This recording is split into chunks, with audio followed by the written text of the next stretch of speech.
आज हम बालों के झड़ने और उसके निदान एवं प्रबंधन पर चर्चा करेंगे।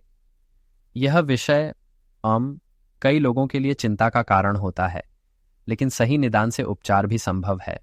हाँ बिल्कुल। बालों का झड़ना वास्तव में तनावपूर्ण हो सकता है, लेकिन इसमें कई प्रकार होते हैं, है ना? बिल्कुल, खासकर नॉन सिकेट्रीशियल यानी अस्थायी प्रकार जैसे कि telogen effluvium, androgenetic alopecia, alopecia areata और ट्रैक्शन एलोपेशिया, ये सब ज्यादा देखे जाते हैं।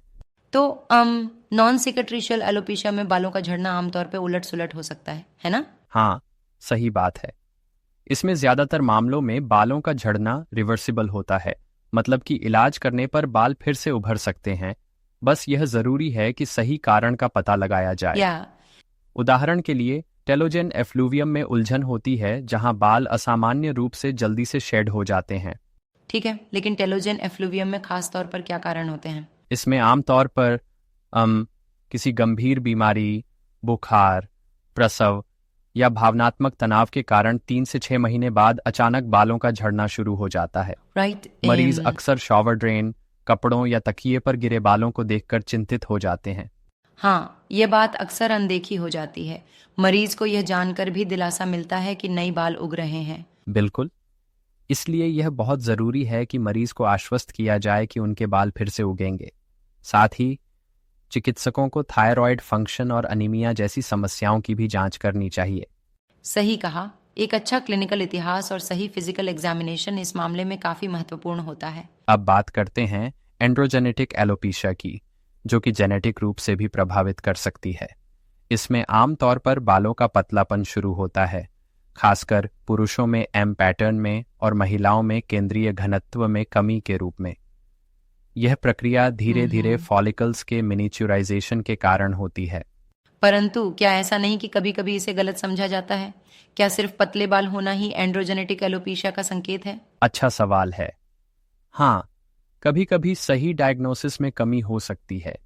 इसलिए परिवार के इतिहास, हार्मोनल टेस्टिंग और फिजिकल चेकअप करना बहुत जरूरी है, ताकि असली कारण पता चल सके। या इससे उपचार भी सही दिशा में हो पाता है।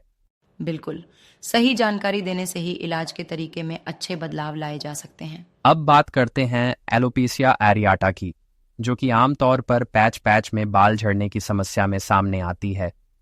इसमें प्रतिरक्षा प्रणाली की भूमिका हो सकती है, जिससे कि बाल झड़ते हैं और फिर उगने पर अक्सर पतले, हल्के रंग के वेलोस बाल उगते हैं।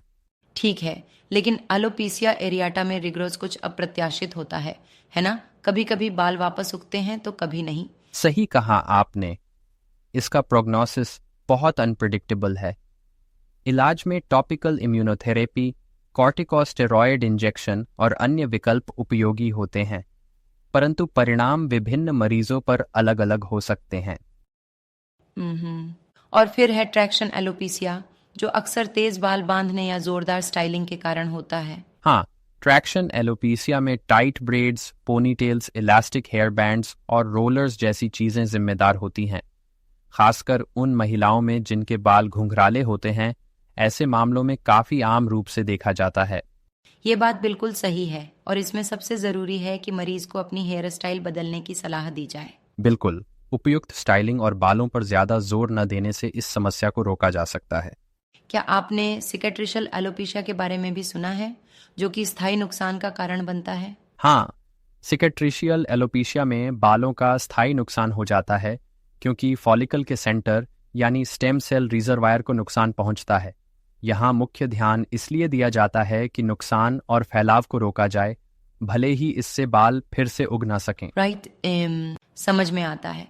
इसमें स्कैल्प बायोप्सी और कल्चर टेस्टिंग जैसी प्रक्रियाएं शामिल होती हैं, ताकि सही कारण का पता चल सके। बिल्कुल, स्कैल्प बायोप्सी जैसे 4 मिमी पंच को लेकर क्लिनिकल एवेल्युएशन काफी महत्वपूर्ण होता है।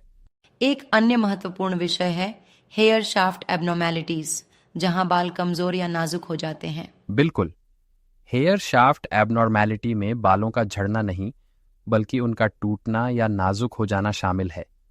ऐसा अक्सर ट्रॉपिक, ब्लीचिंग, पर्मिंग या ब्लो ड्राइंग जैसी प्रक्रियाओं के कारण होता है। यही वजह है कि उपचार में ऐसे कारणों को हटाना भी शामिल होता है। हाँ, और साथ ही कंडीशनर्स का उपयोग बालों की मजबूती बढ़ाने के लिए भी किया जाता है। सही कहा। इस पूरे लेख में मरीजों को आराम और सूचित करने का महत्वपूर्ण रोल दिखाया गया है, क्योंकि बालों का झड़ना बाहरी तौर पर दिखने वाला ही नहीं, बल्कि अंदरूनी स्वास्थ्य से भी जुड़ा होता है। इसे सुनकर लगता है कि असली समाधान मरीज के मनोबल को बढ़ाना भी उतना ही जरूरी है जितना कि चिकित्सा उपचार देना। बिल्कुल, रियलाइजेशन और शिक्षा दोनों ही काफी अहम हैं। सही टिप्स और निरंतर निगरानी से मरीज न केवल दिखने में बेहतर महसूस करते हैं, बल्कि उनका आत्मविश्वास भी बना रहता है। या कहने का मतलब है कि तापमान, हार्मोन और अन्य अंतर्निहित कारणों का पता लगाने के बाद ही सही उपचार तय किया जा सकता है। सही कहा, हर समस्या की जड़ में जाकर इलाज करना ही सबसे बेहतर इलाज होता है, चाहे वह एंड्रोजेनेटिक एलोपीसिया हो या एलोपीसिया एरियाटा। सही निदान से ही उपयुक्त चिकित्सा विकल्प चुने जाते हैं।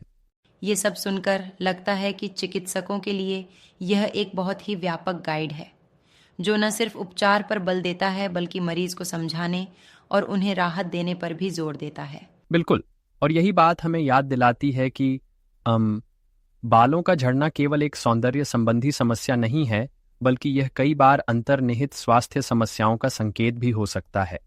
आज की चर्चा से स्पष्ट है कि गहन जांच, सही निदान और मरीज के मनोबल को खुश रखने के जरिए ही इस समस्या का सामना किया जा सकता है।